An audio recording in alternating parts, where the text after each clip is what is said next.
Hello everyone, जय Shri Krishna. Welcome कर मोर गोटे मिनी ब्लॉग को। तो सांग मैंने मुझे गाधे बाधे आसी ठाकुर पूजा कम सारी देती। तो ये कैमेरा ऑन करी फुले होती नहीं फुले हो नी मुझे घर को आसती मसला ग्राइंडिंग करने कहीं आज लंच दायित्व मत दिखाई। लंच रे मुझे कौन बनाऊँ तो चलन जा रोसे घर को।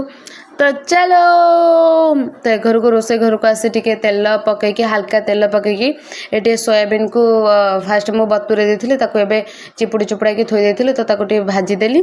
भाजी सारा पर से सेम कड़े आउ थे टे तेल पकईकि फुटण आउ तेजपत्र पकईदेली।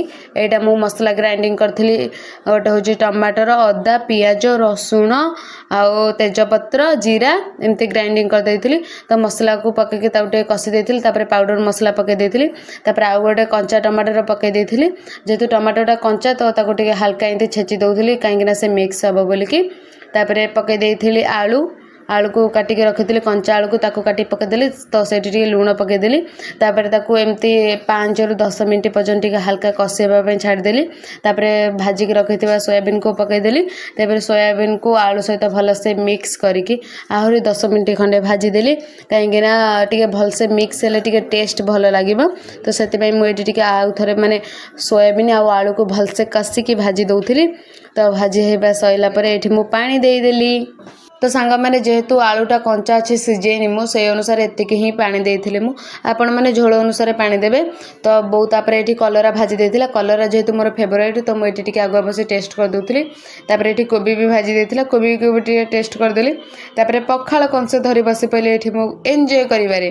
तो आपण मैंने जदि किए खाइबे ताले मो सहित जल्दी जल्दी पलि आसतु। आउ जेहेतु खरा दिन एटा तो पखाल तो न खाइले हेनी। तो मुझे पखाल कंसे धरी पशिली मो मन को शांति करने आ मो पेट को भी शांति करने। सत कथा कहूँ सांग मैंने भोक मैंने मत कौन कहि मूषा मैंने पेटर पूरा रनिंग करुले। तो आज भिडियोटी एमती थी आपण मानू केमी लगुच कमेंट रे कहे। भिडियोटी भल लगी लाइक करेंगे शेयर करेंगे एंड चैनल को सब्सक्राइब करेंगे। आ भूल थे क्षमा करदे कमेंट रे मत जनईदेवे कौन भूल मोर। तो प्लीज प्लीज आपण मैंने मत टिके हेल्प करेंगे एंड सपोर्ट करेंगे। आशा करुँची आपण मानू भिडियोटी भल लगी बोलिकी। तो रही सांग मैंने जय श्री कृष्ण बाय बाय। देखा गोटे नेक्स्ट